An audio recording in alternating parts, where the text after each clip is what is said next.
He shaped the sound of a generation without ever being its public face. While others dazzled in sequins and on stage, Benny Andersson quietly constructed the soul of one of pop music's most iconic bands. From silent studios to massive world stages, he witnessed the rise, unraveling, and rebirth of a phenomenon, always in the shadows. The story Benny tells now isn't about fame or spectacle. It's about exhaustion, regret, fractured love, and the quiet aftermath of applause. For decades, fans speculated. Now Benny shares the deeper, more human truth behind the music everyone knows and loves. Early life and musical foundations. Born on December 16, 1946, in Stockholm's Vasan district, Benny grew up in a working-class household where music was tradition, not career. His father, a civil engineer, and his grandfather, a self-taught musician, introduced him to the accordion at age 6. That small instrument unlocked a lifelong fascination with melody and harmony.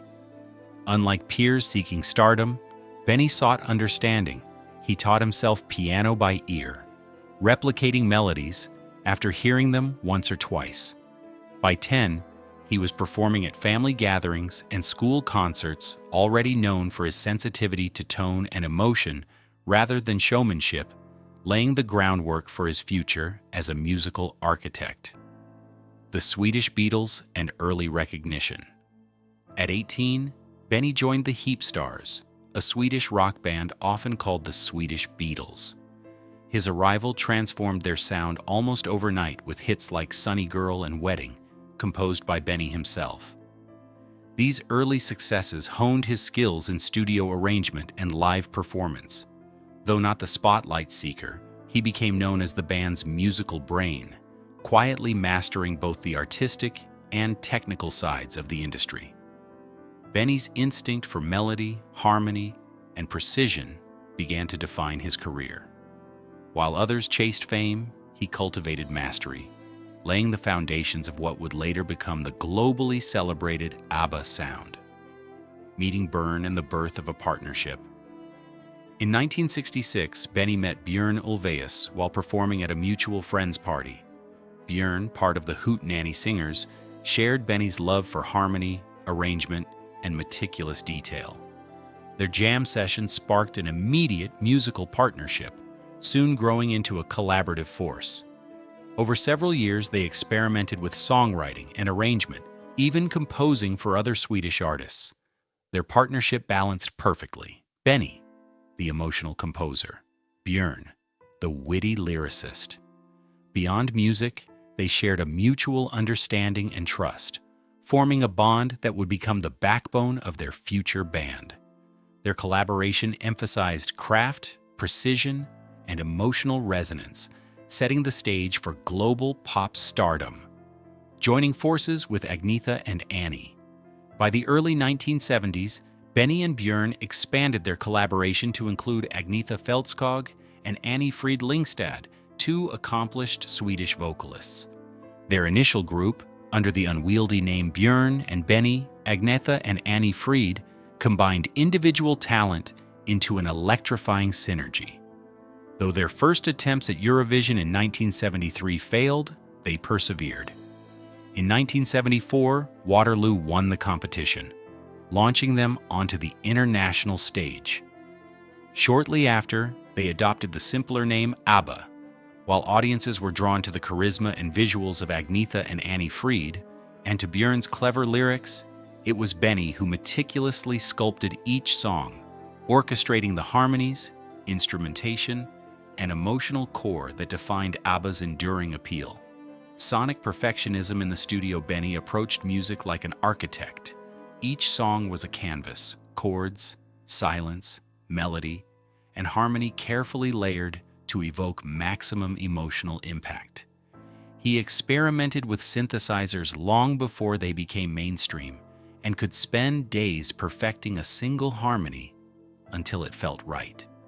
While Agnetha and Annie Frid performed in dazzling outfits and Björn wrote wry, bittersweet lyrics, Benny infused the songs with depth, a brightness tinged with melancholy, a subtle duality that became ABBA's signature. Hits like Knowing Me, Knowing You, and Fernando carried joy on the surface and sorrow beneath, a testament to Benny's genius at translating complex emotions into accessible pop music. Personal lives under pressure. Despite global fame, ABBA's personal lives began to unravel during the late 1970s.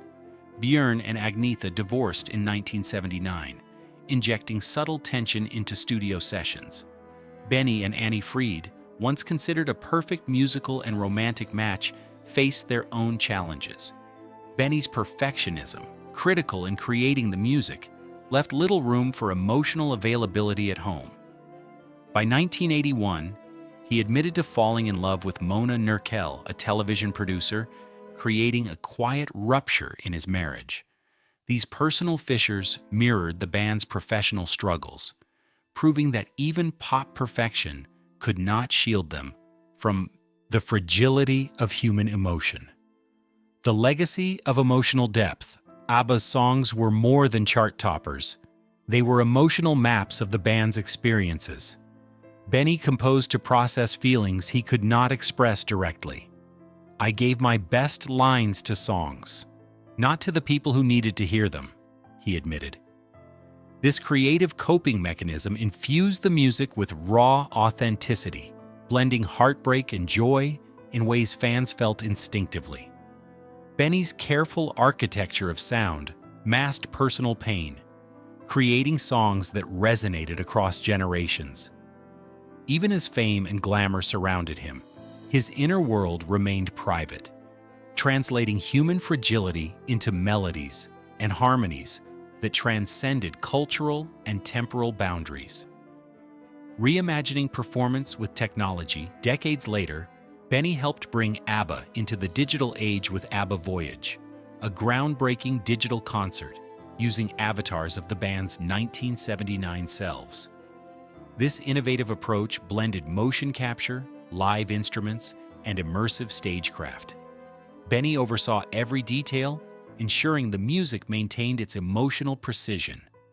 The show sold over 1.3 million tickets globally, redefining live performance without relying on nostalgia tours. Declining a $1 billion offer for a traditional tour, Benny and the team prioritized authenticity over spectacle. Even in this modern format, Benny's philosophy remained unchanged. The music must speak first, letting emotion and craft shine before image or fame. Reflecting on silence and survival. At 78, Benny Andersson is finally candid about the decades of emotional restraint behind ABBA's polished exterior. Music was both his sanctuary and his method of communication, compensating for personal reticence. By acknowledging his fears and vulnerabilities, he reframes the band's history. It was not scandal or betrayal, but human fragility that fractured their unity. Benny's revelations offer closure and insight, showing how creative brilliance can coexist with emotional struggle. His honesty underscores a truth embedded in ABBA's music. Perfection was never the goal. Survival, expression, and connection through sound defined their art, leaving listeners with timeless songs carrying real human emotion. Enduring power of ABBA's music. ABBA's songs endure because they were built on authenticity, even when wrapped in catchy hooks and sparkling production. Benny's meticulous attention to melody, harmony, and emotional depth ensured that each track resonated far beyond its immediate success. While the public often celebrated image and spectacle, it was the architecture of sound that gave the band longevity. The bittersweet duality, the joy and melancholy coexisting in every song, reflects the human experience. Benny's legacy is not just in the notes or lyrics, but in the subtle, powerful emotions encoded into the music. For fans old and new, ABBA continues to speak, long after the applause has faded.